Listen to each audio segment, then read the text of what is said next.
안녕하세요. 책 읽지 마세요. 제가 대신 읽어드립니다. 뇌불리입니다. 뇌불리의 임윤선인데요.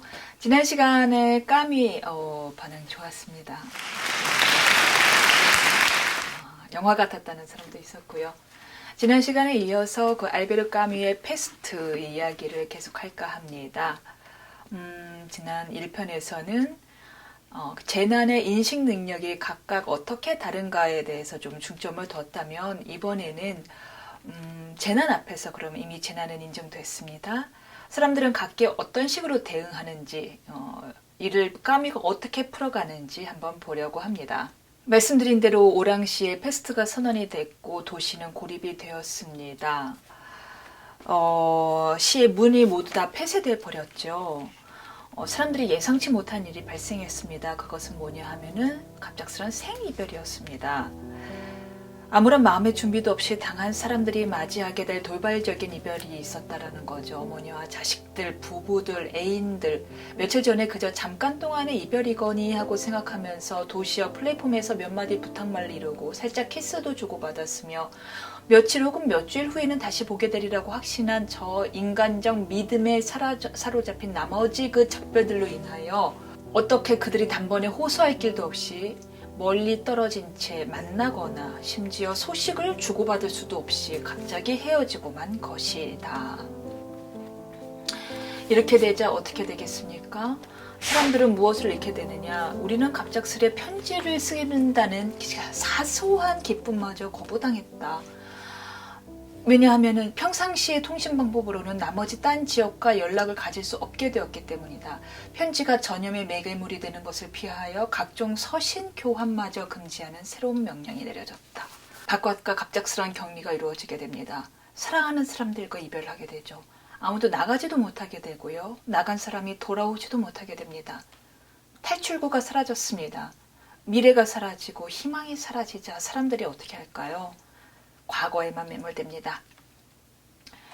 과거만 기억을 하면서 과거에서 무슨 일이 있었는지만 떠올리긴 합니다. 페스트가 우리 시민들에게 가장 먼저 가져다 준 것은 귀양살이였다. 그렇다. 그때 우리가 끊임없이 마음속에 지니고 있었던 공동, 과거로 돌아가고만 싶은 혹은 그 반대로 시간의 흐름을 재촉하고만 싶은 구체적 감정, 어이없는 요구, 저 불타는 화살들과도 같은 기억, 그것이 바로 귀양살이의 감정이었다. 그런 거죠. 이제 현실과 미래에 보이는 것이 없으니까 과거에 좋았던 기억만을 먹고 살게 되는 것입니다. 어느새 그렇게 과거, 현재와 미래에 대한 미래를 잊은 채 사람들은 과거의 기억으로 먹고 살지만 마치 철창 속 유형수들이 그러하더래요. 그들은 항상 과거의 자유를 기억하고 있지 않습니까? 그러나 조금씩 사람들도 고통의 무기력에 빠지기도 하고요. 사람들의 관계가 메말라져 갑니다. 바깥하고의 관계도 단절이 됐지만 이제 이 안에 있는 사람들끼리의 관계도 단절이 되는 것입니다. 왜냐하면 사는 게 재미가 없으니까요. 극도의 고독 속에서 결국 아무도 이웃의 도움을 바랄 수는 없었고 제각기 혼자서 저마다의 근심에 잠겨 있었다.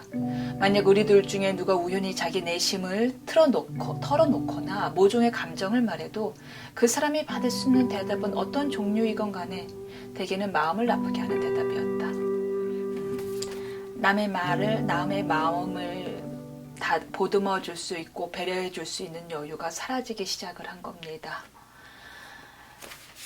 사람들은 그런데 사실 어느 정도 익숙해져 가기도 합니다. 그렇죠. 한 사람이 죽을 때는 비극이지만 여러 명이 죽을 때는 통계란 말이 있잖아요. 사망자의 숫자를 점점 숫자로만 받아들이고 있습니다. 아직까지는요. 왜냐하면은 사실 제 주변에도 직접적인 확진자는 없습니다.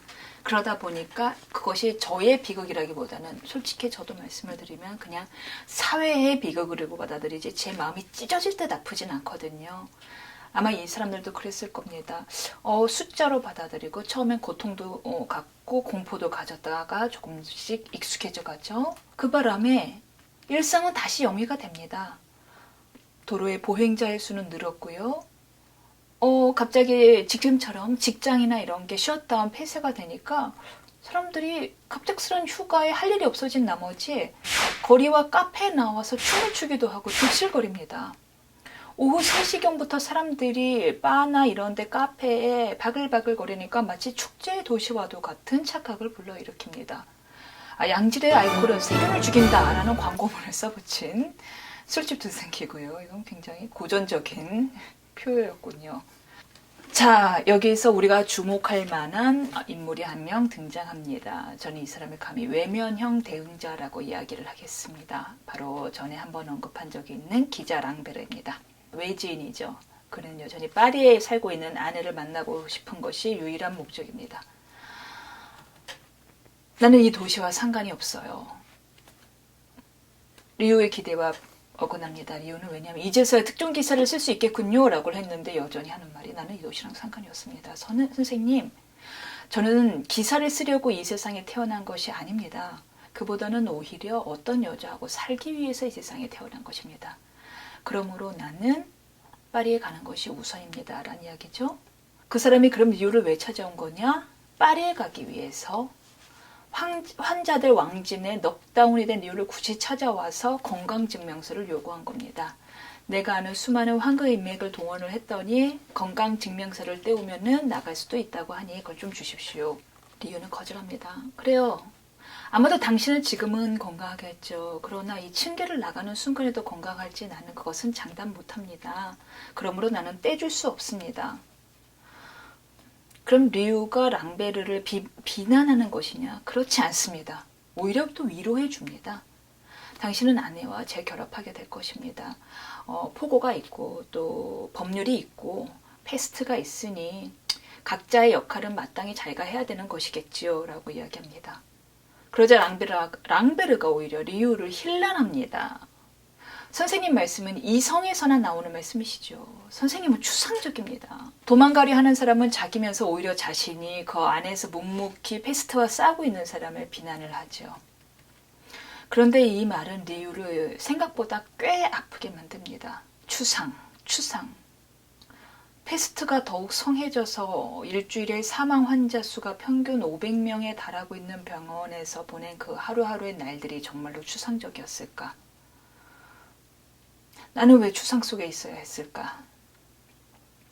그는 가만히 자신을 성찰합니다. 그 추상이라는 단어를 통해서.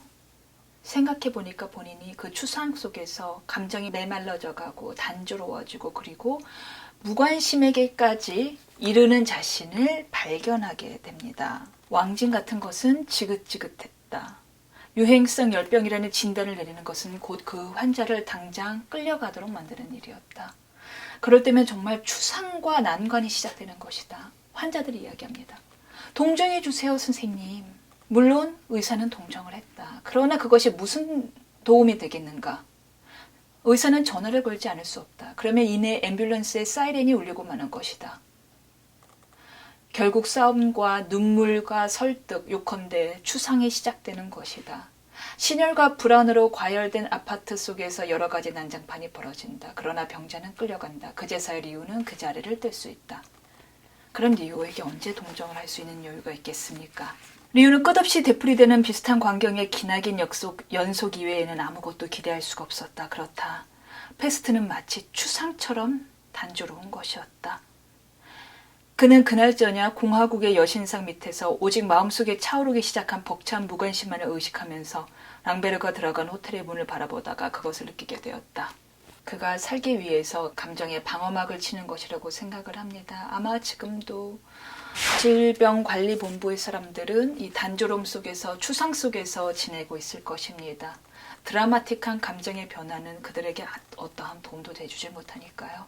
이번에는 기회용 대응자라고 저는 설명하고 싶습니다. 기회용 대응자를 까미가 등장시킵니다. 신부 빠늘로입니다. 지역에서 꽤 많이 알려진 사람이라고 합니다. 상당히 권위가 있는 사람이고요. 이 신부는요. 내일 아닙니다 하고 외면하던 기자와는 다릅니다. 본인 방식의 방법으로 그래도 패스트를 정면으로 맞섭니다. 어떤 방법이냐? 집단 기도 주간을 설정합니다. 네. 어떤 스타일인지 딱 예상이 갈 거예요. 중키에 몸이 딱 빨아지고 멀리까지 울리는 힘찬 목소리. 뭔지 상상이 가시죠? 네. 느낌하실 겁니다. 그 사람들을 모아서 이제 신도들을 모아 크게 외치며 기도합니다. 형제 여러분, 여러분은 고통받고 있습니다. 이 재앙이 처음으로 역사에 나타났을 때 그것은 신에게 대적한 자들을 쳐부수기 위한 것이었습니다. 태초부터 신의 재앙은 오만한 자들과 눈먼 자들을 그 발 아래 꿇어 앉혔습니다. 이 점을 잘 생각하고 무릎을 꿇으십시오. 이어 말합니다. 반성할 때가 온 겁니다. 여러분들은 본론이 나오죠. 여러분들은 주일에 하나님을 찾아뵙기만 하면 나머지 시간은 자유롭다고 생각했을 것입니다. 그러나 서너 번 무릎을 꿇는 그것만으로는 여러분의 그 죄스러운 무관심에 대한 대가를 하나님 앞에서 갚은 것이라 생각했던 것입니다. 하지만 하나님은 그토록 미적지근하지 않습니다. 너무 무릎 꿇으라는 거겠죠. 주목하셔야 됩니다. 제가 지금 여러분을 강조했습니다. 하늘로 신부도 곧 변화합니다. 그러나 아무튼 이때까지는 이렇게 여러분이라고 하면서 다 여러분의 원죄 때문에 패스트가 온 것이다. 교회 안 나와서 라고 이야기를 합니다. 하지만 출구를 알 수 없을 때 정답을 안다고 외치는 사람들 있으면 사실 사람들은 자기도 모르게 의지하게 됩니다. 다들 모른다고 할 때 한 명은 안다고 하니 귀를 쫑긋하지 않겠습니까? 그는 이 점을 10분 이용합니다. 그래서 아마도 이 기회가 잃어가는 종교의 힘, 자신의 권위의 힘을 다시 세울 수 있는 기회라고 생각을 한 것 같아요. 그래서 10분 활용하자라고 한 것 같은데 그때까지는 아마도 파늘로 신부 역시 패스트라는 것이 얼마나 심각한 것인지 정확하게 알지 못했기에 이런 것이 아닌가 싶습니다. 곧 이야기가 나오겠지만 후에 파늘로 신부는 사뭇 다른 행동을 보입니다. 네, 이렇게 더위는 점점 갑니다. 이제 6월이 되고 7월이 돼요. 그런데 사망자 수는 점점 늘기만 하고요. 고립? 처음에는 즐겼어요. 와, 휴가 갔네. 왜냐하면 16분 전에는 재고들이 여전히 있었으니까요. 그런데 이제 점점 줄어들기 시작해요. 랑베르는 그럼에도 불구하고 여전히 여기저기 서명을 받으러 나가요. 곧 나갈 것처럼 이야기했지만 여전히 못 나가고 있습니다. 도시의 공기는 굉장히 무겁습니다. 한때 여름만 되면 휴가를 즐기려는 사람들의 욕망으로 가득 찼지만 이제는 고양이도 찾기 힘듭니다. 왜? 먹이가 없으니까요. 쥐가 없잖아요. 끝을 없는 이 막막함에 사람들이 지칩니다. 그 누군가라도 곧 끝납니다라고 얘기해주면 좋으련만 사실 얘기하면 안 되죠. 누가 섣불리 곧 종식됩니다라고 얘기할 수 있겠습니까? 아무도 이야기를 하지 않습니다. 답답한 나머지 어떤 사람들은 이런 말까지 합니다. 여기에 이 사람들의 답답함이 그대로 녹여져 있습니다. 차라리 지진이기라도 했다면 그냥 죽은 사람 수와 산 사람 수를 헤아리고 나면 그걸로 끝난 거니까요. 근데 이 망할 놈의 병은 글쎄 병에 걸리지 않은 사람까지도 생병을 안게 만듭니다. 예. 그냥 한 번에 끝나는 지진이었으면 속 편하겠다. 언제 끝날지 알 수 없는 거. 오늘도 조심하고 내일도 조심하고 내일모레도 조심해야 되는 이 상황이 답답한 거죠. 근거 없는 희망, 믿음, 그리고 사람들의 절망이 역크로스합니다. 그래서 절망이 한참 희망을 제압할 무렵 까미는 이제서야 이상적 대응자를 등장시킵니다. 여기부터는 다음 편에서 하겠습니다.